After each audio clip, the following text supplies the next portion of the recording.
He spent every waking moment trapped in a prison of his own making, until a stranger handed him a glass of water and changed everything. In a valley cradled by ancient, misty peaks, there existed a small settlement where life moved with the rhythm of the sun. Here lived a young man named Alex, just 23 years old, whose mind had become his own worst enemy. A constant storm of thoughts raged within him, regrets that clung like shadows, and anxieties that painted the future in dark colors. This internal noise robbed him of sleep, stole his appetite, and erased the simple joy of a genuine smile from his face. His days were a blur of worry, and his nights were long battles with an overactive brain. He felt like a ship without an anchor, tossed on a sea of his own making, desperate for a harbor he couldn't find. Then, a whisper of hope reached his ears. Travelers spoke of a hermit, a former psychiatrist who had abandoned the chaos of the city for a life of solitude high in the remote hills. They said this man, now advanced in years, had dedicated his life to understanding the human mind and had discovered the secret to lasting stillness. He lived simply, close to the earth, and was known to offer guidance to sincere seekers who made the pilgrimage to his door. For the first time in years, Alex felt a flicker of genuine hope. Could this wise stranger hold the key to unlocking the peace he so desperately craved? The journey was arduous, taking him over 3 days across rocky trails and through whispering pine forests. Finally, he arrived at the remote hillside enclave. Nestled amongst vibrant green foliage was a modest stone cottage.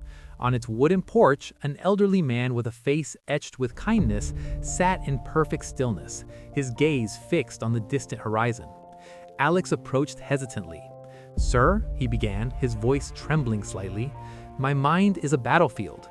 I am consumed by thoughts of yesterday and terrors of tomorrow. They say you know the way to inner quiet. Can you teach me?" The old man turned, his eyes holding a deep, tranquil wisdom. He rose without a word and gestured for Alex to follow him to a small, clear well in his garden. He drew a bucket of cool water and filled a simple clay cup to its very brim, the liquid tension shimmering at the edge. "Take this cup," the old man instructed, his voice calm as a still lake. "You must carry it to the large oak tree at the village boundary, and then return here to me. Your task is simple. Do not let a single drop fall to the ground." Alex looked from the cup to the old man's serene face, puzzled by the simplicity of the challenge, yet eager to prove himself. He accepted the fragile vessel, his focus instantly zeroing in on the quivering surface of the water. The path was uneven, strewn with small stones. Merchants hawked their wares, children laughed and chased a stray dog, and the smell of cooking food filled the air. But Alex saw none of it. He heard nothing but the frantic beat of his own heart. His entire world had shrunk to the rim of that cup and the water it contained. He moved as if in a trance, an island of intense concentration in a sea of daily life. When he finally placed the cup, still full, back into the old man's hands, a wave of relief washed over him. "Well done," the old man said, his eyes twinkling.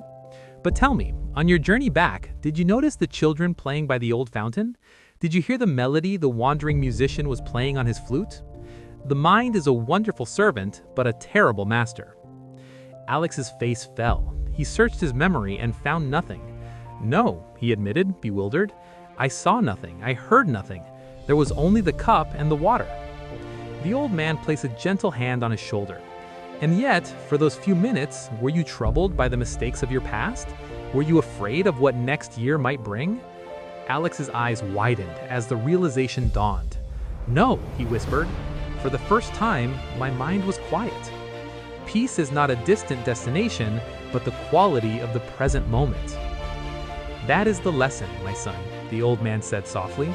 "The mind is a gifted servant, but a ruthless master. You have just proven that you possess the power to choose its master. The cup was your present moment.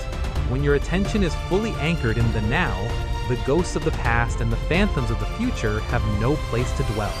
They lose their power. The peace you have been searching outside yourself was buried beneath the noise within you all along." Alex stood silently as the setting sun painted the valley in hues of gold and amber. The birds were beginning their evening songs. He was not the same man who had arrived that way. He hadn't gained anything new, he had simply remembered how to be present. He thanked the old man, his heart full of a gratitude deeper than any words could express. As he walked back down the path, he didn't focus on a cup, but he noticed the way the light filtered through the leaves, the coolness of the evening breeze on his skin, the distant sound of a dog barking. He was finally living his life, not just thinking about it. If this story brought a moment of peace to your day, please support our channel, liking this video and sharing it with someone who needs to hear it. Subscribe and hit the bell for more stories that nourish the soul. Thank you for your time and attention. Until we meet again, breathe, be present, and stay peaceful.